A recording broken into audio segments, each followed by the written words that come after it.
without fail පාඩමේ දෙවෙනි කොටස. කලින් පාඩමේදී අපි ඉගෙන ගත්තා කිසියම් ක්‍රියාවක් නොවරදවාම කරන්න කියලා කොහොමද ඉංග්‍රීසියෙන් කියන්නේ කියලා. අද අපි ඉගෙන ගමු ඒ වාක්‍යයටම නාමපදයක් දාලා අපේ අදහස කොහොමද ඉදිරිපත් කරන්න කියලා. ඔන්න එහෙනම් ව්‍යාකරණ රටාව. කලින් අපි ව්‍යාකරණ රටාව මතකයි නේද? V1 එකට without fail එකතු කරලා අපි අපේ අදහස කියනවා. මේ පාඩමේදී V1 වලට පස්සේ අදාළ නාමපදයේ යොදලා without fail කියන පදයක් යොදලා අපි අපේ අදහස කියනවා. අපි උදාහරණයක් බලමු. නොවරදවාම ගෙදර යන්න. එතකොට ව්‍යාකරණ රටාව අනුව දැන් අපිට මේක වාක්‍ය ඉංග්‍රීසි භාෂාවෙන් ගොඩනගන්න ඕනේ.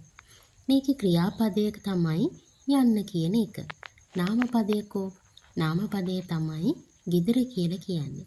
එහෙනම් V1 වලට පස්සේ නාමපදයේ යොදනවා. ඒ කියන්නේ ක්‍රියාපදයට පස්සේ නාමපදයේ යොදලා without fail කියන වචනේ යොදලා අපි අපේ අදහස කියනවා. Go home without fail. තව උදාහරණ අපි බලමු. නොවරදවාම මෙහි එන්න. Come here without fail. නොවරදවාම ලියුමක් ලියන්න. Write a letter without fail. නොවරදවාම වතුර බොන්න. Drink water without fail. නොවරදවාම අලුත් පළතුරු කන්න. Eat fresh fruits without fail. ඉතින් පාඩම තේරුණා නේද? දැන් තේරෙනව නේද? කලින් පාඩමේ වාක්‍යයට වඩා මේ පාඩමේ වාක්‍ය ටිකක් විතර දික් වුණා. ඒ නාමපදයක් අපි එකතු කරපු නිසා. එහෙනම් ඔයත් නොවරදවාම වාක්‍යයක් කමෙන්ට් කරන්න.